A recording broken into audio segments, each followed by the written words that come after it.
Okay, so one of the most challenging parts of insomnia is that in the middle of the night, we often get a real stress about the difficulty that we're having falling asleep.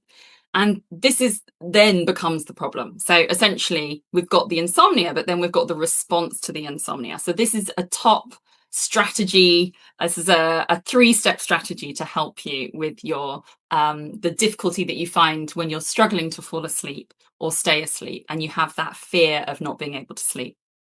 So, the first part of this is really about bringing your attention and your awareness to the fact that you are now having a thought about your sleep. And really, this is so helpful being able to understand when we've been hooked by certain thoughts. And there's often really, common ones that come up for us. We've got some sort of usual suspects that show their face, and it's really helpful to know what those ones are. So, actually, a good way of doing that is being able to label them. So, you might say, okay, this is my I can't sleep tonight thought, or I'm never going to sleep again thought, I'm going to be exhausted tomorrow thought. And in that way, you're being able to spot and notice when your attention has been pulled to that thought that's getting in the way.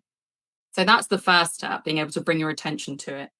The second step is really about making peace with this.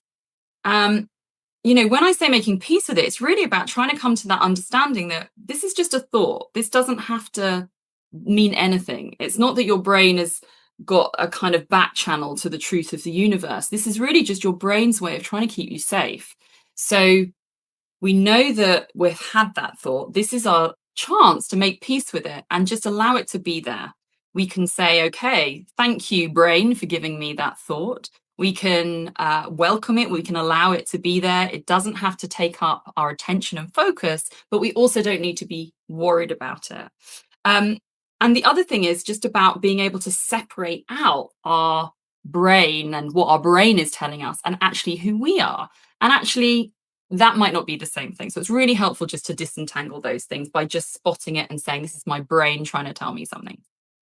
The third and final step is really about bringing your attention to doing something different. And, when we can't sleep, we get really stuck in that kind of that tussle of and that struggle when we're just really wanting to go to sleep and we can't, and it can make us feel terrible. And in that moment in bed, it's really, really hard to then get rid of all that, to calm down and just fall back to sleep. So the third step is really about just doing something completely different and shifting away from that really difficult position that you've been drawn into. An example of this might be to get up and go and read a book for a bit. It might be about looking out at the stars or the moon. It might be about listening to some music, doing something relaxing.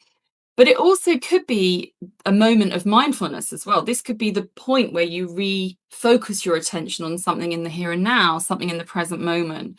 Maybe it's the button on your pajama top or the way that the sheets crease. It's really about trying to allow your brain to shift out of that position of being fully engaged with those thoughts and entangled with those really, really harmful and fearful thoughts, and actually saying, I'm going to just do something a little bit different. I'm going to shift my attention and focus. And with that comes a change in how we feel and how we think. So that third step is about doing something different. And part of that is also that we often get a chance to make a choice.